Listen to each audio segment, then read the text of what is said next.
Okay mga trigger, it's me again, ang inyong Pinoy Firearms Instructor na gunsmith din naman na sumasagot sa inyong mga katanungan. Okay, at bago ako magpasalamat at bumati sa inyong lahat ay gusto ko lang munang basahin ang problema ni Lord Kaori.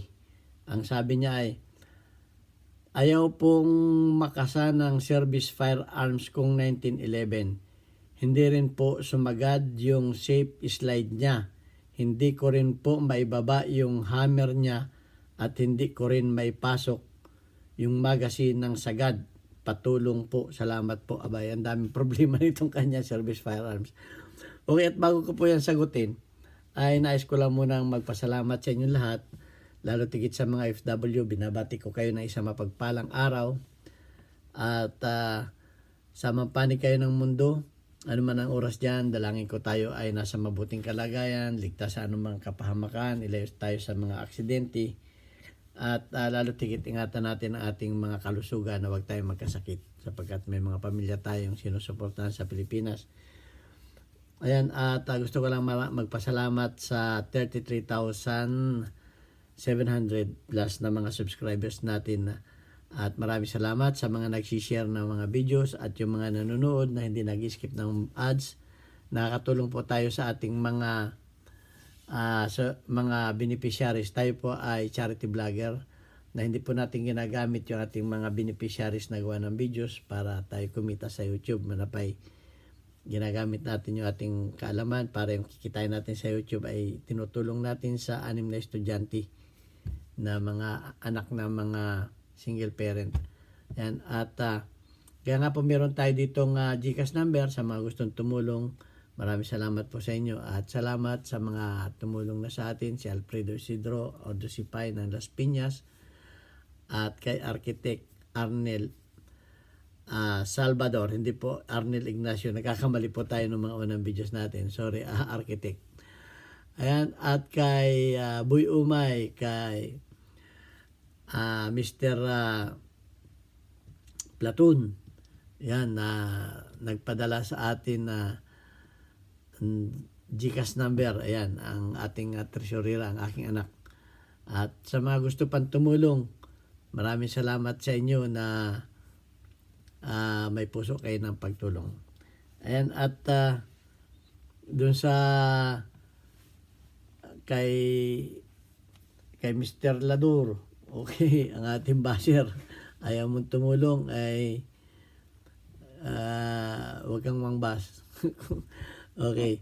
Ayan, at dito sa ating problema,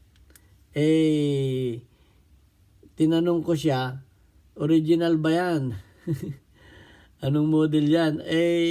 Norinco, so M213, yung kanyang so original ito. Ang sabi niya, nangyari po yan matapos ko pong i-hammer down. Parang hindi po ako naniniwala ito na after na i-hammer down ninyo, ay ganun na ang nangyari. Ang sabi niya, ayaw may kasa.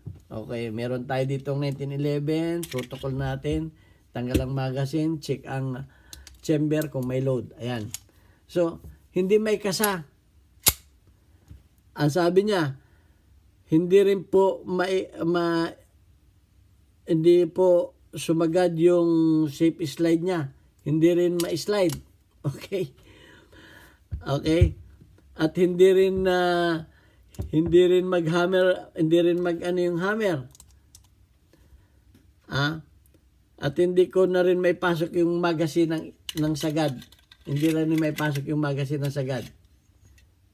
Para pong kung sana nagsabi ka ng totoo. Hindi po mangyayari yan kung hindi mo binaklas. Sorry kung hindi mo binaklas yung baril mo. Kung yan ay dati nang gumagana, hindi po mangyayari yan. Imposible po mangyari yan sa tagal ko nang nagbabaklas ng 1911. Na ini-hammer down mo ay gano'n na ang nangyari. Hindi po mangyari yan. Maaring ang nangyari ay ganito. Binaklas, binuo ng mali. Okay. Bakit kamo nangyayari na hindi mo ma-down ito ng sagad? Bakit hindi nangyayari yun? natural, hindi mo rin ito ma-slide ng sagad. Okay, yun muna ang ating pagtuunan. Hindi mo rin ito ma-slide dahil nga hindi mo ito maidaw ng sagad. Bakit? Binaklas ninyo ito. Lagi kong sinasabi, yung strand nito, pag hindi tumama yung gitna nito, okay? Papakita ko lang sa inyo. Tatanggalin ko lang to. Saglit ha. To.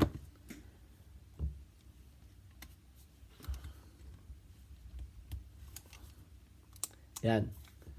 Pagka ito ay tinanggal ninyo, tanggalin ko na rin itong saglit lang at nang maliwanag sa ating lahat.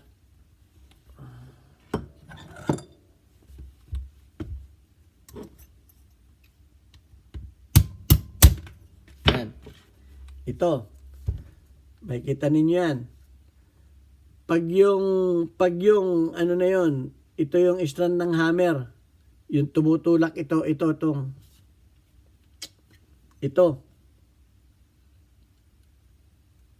ano na ito, yan. Pag yan na hindi tumapat doon sa gitna. Kamukha nito. Dali ha. Yan. Kamukha nito. Pag yan ay sumala sa gitna niyan. Pag yan ay sumala sa gitna. Nasa tabi. Hindi po ninyo ito maibaba. Hindi ninyo maibaba ito. Hindi ninyo maibaba yan. Kasi nga, yung tinatamaan niyan ay may halo sa gitna. Halo. Nakashoot yan doon sa gitna. So pag yan ay tumama sa gilid, hindi ninyo maibaba ng sagad yung hammer. Hindi ninyo may sagad. Kasi nga, hindi sumintro eh. Yun ang dahilan yan kung bakit hindi sumintro yun. Binaklas ito. Ibinalik. Hindi tama. Ang isa pa, pag hindi tama ang ano nito, yung lip spring na yun, pag hindi yan tumama dyan, pag hindi tumama yan, isa pang problema yan. Ganun na magiging problema ninyo. Kinakailangan niya, nakatama yan dyan. Yan. O, kita nyo, nakatama yun dun. Pag yan ay tumaas o yan ay bumaba, tapos ipinasok ninyo ito ng pilit, yun ang mangyayari sa inyo. So, kung wala kayong ginalaw dyan, hindi man mangyayari yun. So, may nangyaring hindi maganda sa loob ng baril ninyo. Kaya, pag ito hindi ninyo maibaba, hindi ninyo maano ng sagad ang slide. Kasi nga hindi ninyo kasi may mali na dito eh. So, ayun ang problema. Nangyari yon. So, hindi may pasok yung magazine ng sagad. Kung ito ay tinanggal din ninyo, tapos nabaligtad yan. Nabaligtad ito ng pasok. Imposible namang hindi papasok yan. Kung dating pumapasok yan. Pag ito ay tinanggal ninyo ito, yung magazine ring yan ay nabaligtad, hindi rin papasok yan. So, ang payo ko, baklasin mo ito, baklasin mo yan, at panoorin mo yung videos kung paano ang mag-assemble ng tama. Pag kayo ay nagtanggal ng isang bagay at hindi ninyo kabit ng tama yan, marami ang magiging problema, kamukha niyan. Pero kung yan ay hindi mo naman binaklas, o walang gumalaw niyan, hindi po mangyayari yun, imposible na magkagano ng isang 1911 nang walang gumalaw sa loob niyan, basta na lang biglang lumabas yung ganong problema. Awan ko lang, baka meron kayong alam. Ako, hindi ko maisip kung bakit biglang nagkaganoon. Yung baril ninyo, kung dati namang nasa normal, biglang naging abnormal na wala namang kayong tinatanggal, wala namang kayong binabaklas, biglang naging abnormal na ganun. Hindi na ano yung hammer, hindi mo na maikasa, hindi mo na maipasok yung magasin ng sagad. Parang imposibleng isipin ko man, ay imposibleng mangyari yun, maliban na nga lang kung binaklas ninyo at ikinabit ninyo ng hindi tama. Pwede mangyari ganun. So, yan ay opinion ko lang. Pero kung may opinion kayo kung bakit nagkaganon, welcome sa ating YouTube channel para tatanggapin natin yan. At baka nga kulang pa yung kaalaman ko, hindi ko naman sinasabi na yung alam ko ay perfecto na o alam ko ng lahat, hindi po tayo ganun. Baka may alam kayo, kaya ako ginawa ng videos ito. Hindi ko maisip na bigla na lang nagkaganon. Hindi maikasa, hindi maisagad. Yung hindi mo ma-down yung hammer.